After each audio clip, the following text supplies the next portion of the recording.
Here, we delve into tales of love, heartache, and life's unexpected journeys.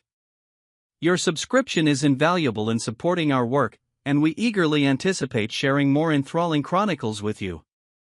I'm 47 years old, and my wife Kathy is 43. We've been married for 9 years, and not too long ago, I felt like I had it all. I had a job I loved, a comfortable home, and a wife who was my everything. Kathy and I were inseparable ever since high school. Every memory I held dear had her in it, her infectious laugh, her sharp wit, and her unwavering support. She was my rock, my confidant, my best friend. But then, our world started to crumble, and it hit me like a ton of bricks. One evening, as I walked through our front door late from work, Kathy's voice cut through the air like frost. "Jerry, you're late again." This wasn't the Kathy I knew. The woman who'd usually say better late than never was changing, and it scared me. I offered an apologetic smile, explaining that it was work and how it always seemed to be the excuse. But she left me standing there, the silence between us echoing loudly. For the next few days, I felt like I was walking on eggshells, desperately trying to figure out what was wrong. The Kathy I knew seemed lost, replaced by this cold stranger. I tried everything I could to reach out to her: picnics at our favorite park, cooking her favorite lasagna, surprising her with daisies. But it was as if she didn't care anymore, as if she had checked out of our relationship. I didn't understand what was happening, not yet. Suspicion crept in, poisoning everything around me. My once perfect world was no longer perfect, and it was only a matter of time before everything came crashing down. As days turned into weeks, I noticed even more changes. Late nights at work became a regular occurrence, sudden weekend plans without me, and worst of all, Kathy wasn't communicating like she used to. Was it me? Or was Kathy trying to avoid me? This wasn't the woman I had married. The sinking feeling in my stomach grew with each passing day, and I couldn't put my finger on what was wrong.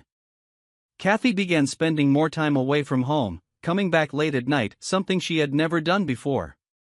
The sweet bliss of ignorance was wearing off, and I was left in a sea of uncertainty, desperately trying to make sense of it all. The threads of doubt in my mind were multiplying rapidly. Kathy always had a ready excuse for her late nights: she was with Lana from work, there was a late meeting, or some other plausible reason. But my suspicion was growing, fueled by every late night and unexplained absence. One evening, my worry got the best of me. It was past midnight, and Kathy hadn't returned. She had texted me hours ago, saying she was working late. A chilling thought entered my mind, and against my better judgment, I dialed Lana's number. We had met a few times, and she seemed nice enough. "Jerry," Lana's voice broke the silence of the night, "Kathy left at 5. She said she had plans." My heart sank as I muttered a quick thanks and ended the call. If she wasn't at work, where was Kathy?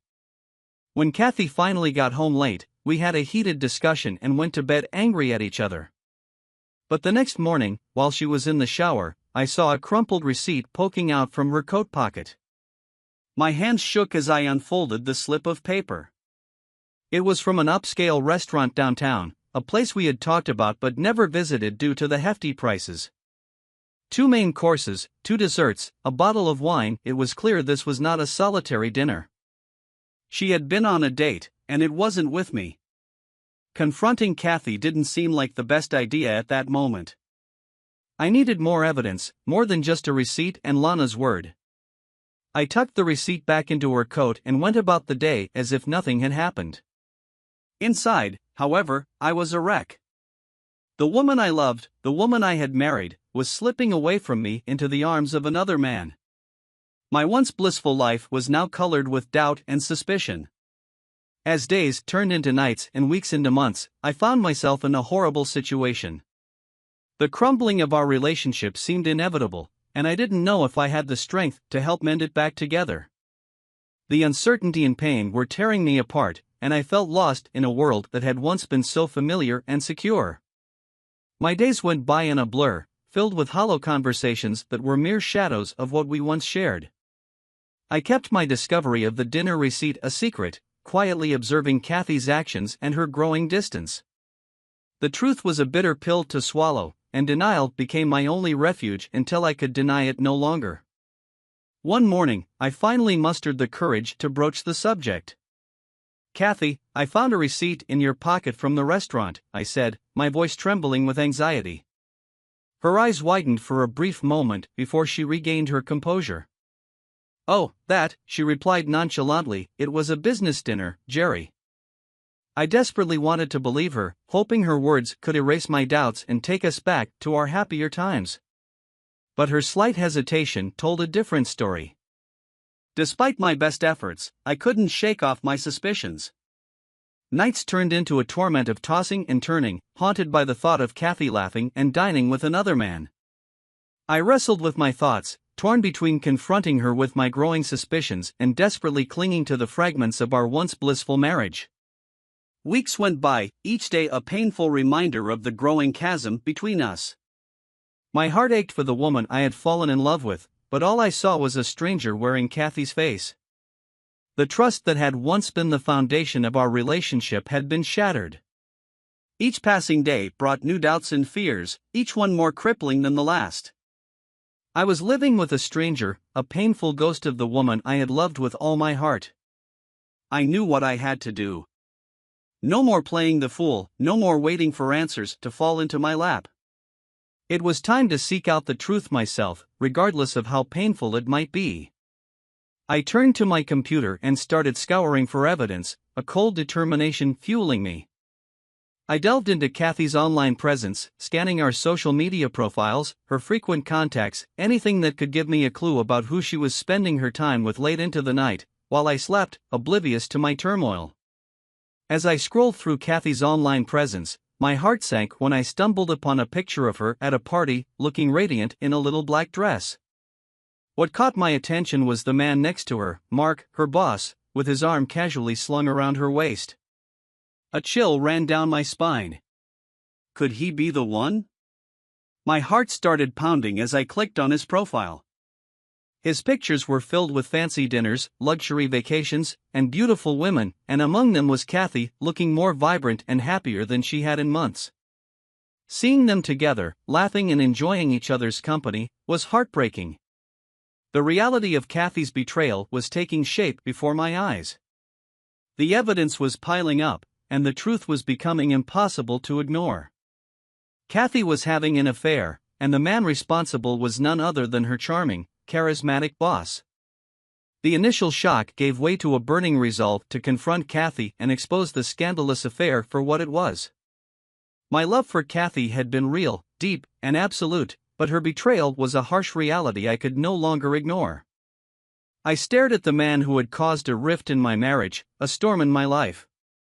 Mark was the reason behind my sleepless nights, my unending worries, and my crumbling world, and he was about to find out that I wasn't someone to be trifled with. Kathy's affair was a wound that cut deep, but I refused to let it bleed me out. I had the truth on my side, and I was determined to expose it. But how? I began thinking about my options. Confronting Kathy immediately was one approach, but she might deny it or play the victim. I needed a solid plan, one that would force Kathy and Mark to face their transgressions with undeniable clarity. For that, I needed an ally, someone trustworthy who could help me see this through. Tina, my best friend and confidant, was the first person who came to mind. She was someone who had seen Kathy and me through our best and worst times. If there was anyone who could understand my predicament, it was her. The next day, I called Tina and explained everything: the late-night dinners, the social media pictures, Kathy's lies. To say she was shocked would be an understatement, but amidst her shock and disbelief, Tina offered her unwavering support. "We need evidence, Jerry," she said firmly, "hard, undeniable evidence." And so, we began planning. For the first time in weeks, I felt a glimmer of hope. We decided to hire a private investigator to track Kathy's movements, gather pictures, document dates, and provide irrefutable proof of her infidelity. The thought of spying on my wife made me feel a little guilty, but the need for justice was stronger. This wasn't just about my broken heart, it was about exposing the truth. Days turned into nights as we received report after report from the investigator, piecing together evidence and plotting our next move. The process was emotionally draining, but the hope of exposing Kathy's scandalous affair kept me going. A plan was taking shape, a grand confrontation that would bring Kathy's deceit to light. It would be a painful spectacle, but I believed it would all be worth it. As days passed, our private investigator returned with more and more evidence, pictures of Kathy and Mark laughing at a coffee shop, walking arm in arm in the park, and dining at various restaurants. One evening, Tina and I were poring over the latest batch of photos when I saw something that made my heart lurch. It was a picture of Kathy and Mark at the county fair, the same fair she had told me she was attending with her girlfriends. "Jerry," Tina's gentle voice pulled me out of my thoughts, "we have enough evidence. It's time we confronted them." She was right. It was time to confront Kathy and Mark, to expose their scandalous affair. It wasn't just about revenge anymore, it was about getting closure and ensuring they faced the consequences of their deceit. We had devised a plan to invite Kathy and Mark to a dinner under the guise of discussing a potential business collaboration between Mark's company and the one I worked for. It was a risky move, but it provided the perfect setup for our confrontation. They would be trapped in their own web of lies. The day of the dinner arrived, and I couldn't help but feel a strange sense of anticipation mixed with dread. I was about to expose the woman I loved, to shatter the illusion of our perfect life together. The deceit, the pain, and the betrayal had led me to this moment. I was no longer the clueless husband, I was a man seeking justice.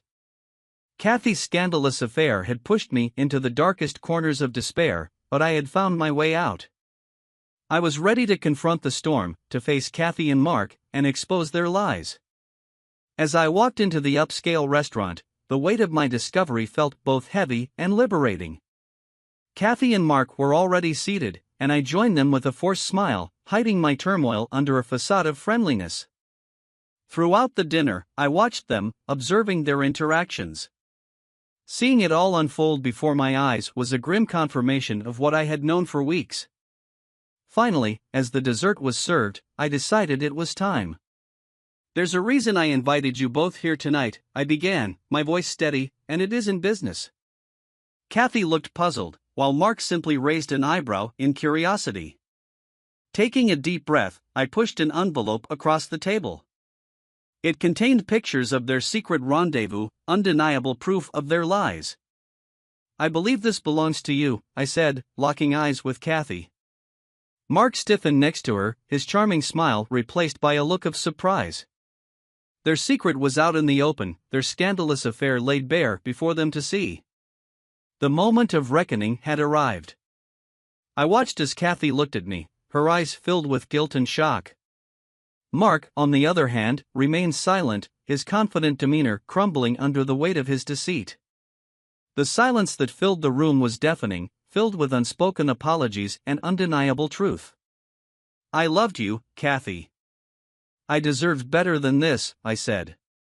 The confrontation was every bit as heartbreaking as I had imagined. The truth was out, the scandalous affair exposed.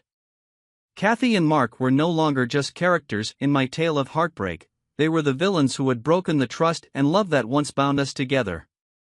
Kathy's scandalous affair had shattered my world, but it had also given me the strength to rebuild it. After the confrontation, a heavy silence hung in the air. That night, I left Kathy at the restaurant, unable to bear the sight of her. The following days were a blur of lawyers, divorce papers, and endless explanations. I won't lie, it was painful. But I couldn't allow Kathy's betrayal to control my life any longer. Friends and family rallied around me, and Tina, my stalwart ally, was there every step of the way. Her friendship was a welcome distraction amidst the turmoil. We had long conversations, discussed everything but Kathy and the scandalous affair. One afternoon, I received a call from Mark's wife, Samantha. The news of her husband's affair had reached her too, and she was devastated. However, she thanked me for uncovering the truth. Over the following week, I slowly began to put the pieces of my life back together. I focused on my work, my friendships, and above all, healing. I redecorated, changing things that reminded me of Kathy. It was a small step towards healing, a way of reclaiming my space. Shortly after that confrontation, Kathy moved out. I had already filed for divorce, and we were just waiting for her to be served in the upcoming court date. Kathy moved back in with her parents, who were wealthy and planned to help her find a place. At the divorce hearing, Kathy didn't even show up. She didn't get any alimony, and she left with nothing from the house. I was granted the divorce by default. As for Mark, my ex-wife's affair partner, his wife cleaned them out. She was a stay-at-home mom, and she got everything: the house, one of the cars, alimony, and child support. His wife called and told me that Mark was not fired but received a reprimand, and my ex-wife was moved to another department. Kathy never tried to contact me after the divorce. As far as I'm concerned, she is dead to me. The painful chapter of my life had come to an end, and I was ready to move forward, stronger and wiser. Dear listener, if you have reached this far, please consider subscribing our channel, as it helps and motivates us to continue our work.